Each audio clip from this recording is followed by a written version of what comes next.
देवेश्वराय देवाय देवसम्भूतिकारिणे प्रभवे सर्ववेदानां वामनाय नमो नमः।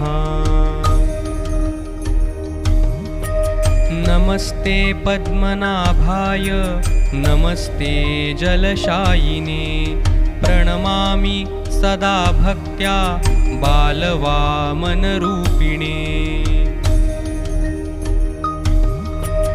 नमः शार्ङ्गधनुर्बाण पाणये वामनाय च यज्ञभुक्फलदात्रे च वामनाय नमो नमः। देवेश्वराय देवाय